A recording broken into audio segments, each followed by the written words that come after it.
ত্রয়োদশ জাতীয় সংসদ নির্বাচনে বিএনপি 49.97% এবং বাংলাদেশ জামায়াত ইসলাম 31.76% ভোট পেয়েছে বলে জানিয়েছে নির্বাচন কমিশন ইসি। এছাড়া ইসলামী আন্দোলন বাংলাদেশ পেয়েছে 2.70% ভোট। সমাজে পারস্পরিক শ্রদ্ধাবোধ জাগ্রত করার আহ্বান জানিয়ে জামায়াতে ইসলামীর আমির ডক্টর শফিকুর রহমান বলেছেন, নিজের মাকে অপমান করা হলে যেমন সন্তানের হৃদয়ে গভীর আঘাত লাগে, তেমনি অন্যের মাকে অপমান করলেও সেই সন্তানের হৃদয়ে সমান বেদনার সৃষ্টি হয়। বাউল সম্রাট শাহ আব্দুল করিমের 110তম জন্মবার্ষিকীতে সুনামগঞ্জ জেলায় শিল্পকলা একাডেমির উদ্যোগে স্মরণে আলোচনা সভা ও সাংস্কৃতিক অনুষ্ঠান অনুষ্ঠিত হয়েছে। বিএনপি চেয়ারম্যান তারেক রহমানের নেতৃত্বে নবনির্বাচিত সরকারের আগামী মঙ্গলবার 17 ফেব্রুয়ারি শপথ গ্রহণ অনুষ্ঠানে ভারতের প্রতিনিধি হিসেবে যোগ দেবেন দেশটির লোকসভার স্পিকার ওম বিরলা।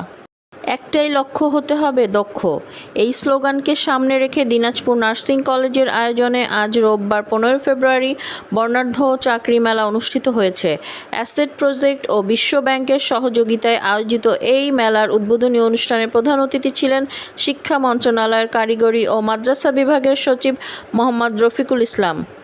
ভালোবাসা দিবসে ভারতের উত্তরপ্রদেশের নয়ডায় এক চাঞ্চল্যকর ঘটনা ঘটেছে। একটি গাড়ির ভেতর থেকে গুলিবিদ্ধ অবস্থায় তরুণ ও তরুণীর মরদেহ উদ্ধার করেছে পুলিশ। প্রাথমিক তদন্তের বিষয়টিকে আত্মহত্যা বলে ধারণা করা হলেও নিহতের পরিবার একে পরিকল্পিত হত্যাকাণ্ড বলে দাবি করেছেন। ইসরায়েলি হামলায় আজ রোববার 15 ফেব্রুয়ারি ভোর থেকে গাজায় অন্তত 11 জন ফিলিস্তিনি নিহত হয়েছে। তবে একজন ইসরায়েলি সামরিক কর্মকর্তা দাবি করেছে, যুদ্ধবিরতি লঙ্ঘনের প্রতিক্রিয়া হিসাবে এই হামলাগুলো চালানো হয়েছে। ইরানের পারমাণবিক ও ব্যালিস্টিক ক্ষেপণাস্ত্র কর্মসূচির ওপরে চাপ সৃষ্টির অংশ হিসেবে মধ্যপ্রাচ্যে আরও একটি বিমানবাহী রণতরী পাঠানোর ঘোষণা দিয়েছে মার্কিন প্রেসিডেন্ট ডোনাল্ড ট্রাম্প। নানা শঙ্কার কালো মেঘ সরিয়ে টি-20 বিশ্বকাপে মাঠে গড়াতে যাচ্ছে ভারত-পাকিস্তানের হাই ভোল্টেজ ম্যাচ। আজ রোববার কলম্বো আর প্রেমাদাসা ক্রিকেট স্টেডিয়ামে বাংলাদেশ সময় 4:30টায় মুখোমুখি হয়েছে চিরপ্রতিদ্বন্দ্বী দুই দেশ। ভারত-পাকিস্তানের লড়াইয়ে দেখা যায় কালে ভাদ্রে। দীর্ঘদিন ধরে দ্বিপাক্ষিক কোনো সিরিজ খেলে না দুই দেশ। ভারত-পাকিস্তানের দেখা হয় কেবল বৈশ্বিক আসরগুলোতেই।